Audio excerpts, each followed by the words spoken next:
Hello everyone, and welcome to Sharing Stories and Stuff.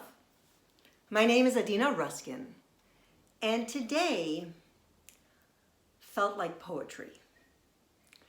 Every aspect of it, after several days of bone-chilling cold and rain, the sun came out, and that made all the difference.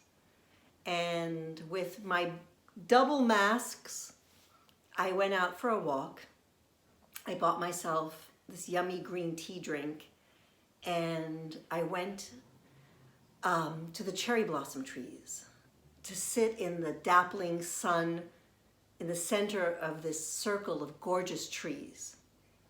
And what did I find? That my town, which is such a cool place, had hung haikus, beautiful Japanese poems were hanging from the branches.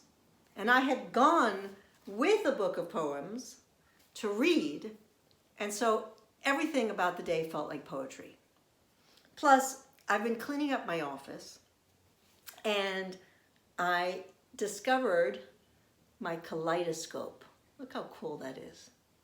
And I hadn't used my kaleidoscope in ages, and it turns everything into art.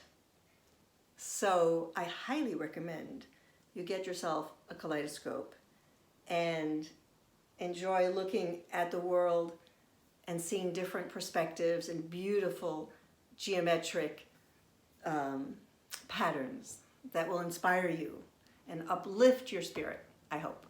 So while I read this one poem to you that felt like something I'd like to share, by William Meredith.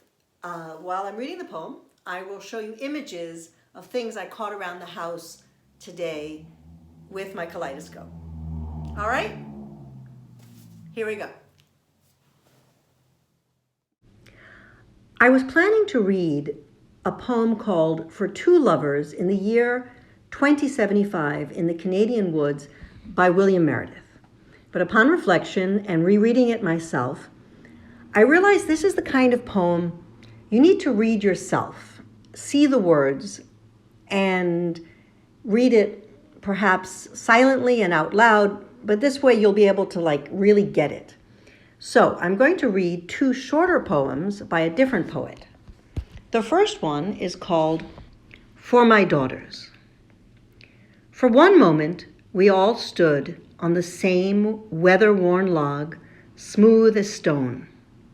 For one moment, all in a line, our lungs filled with the songs of rushing water over ancient stone.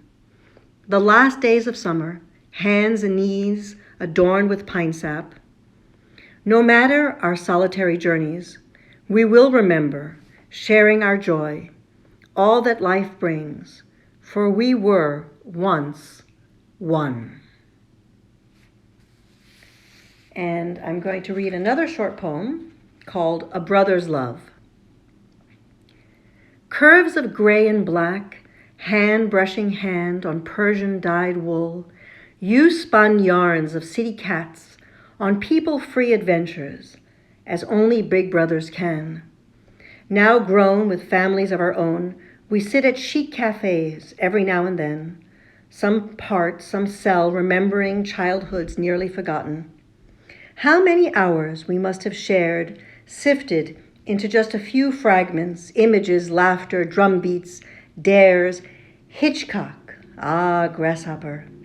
How many hours does it take to make a brother's love? So those two short poems are actually by me. And if you'd like to see more of my work, please check out my website at adinaruskin.com. And of course, please subscribe to Sharing Stories and Stuff.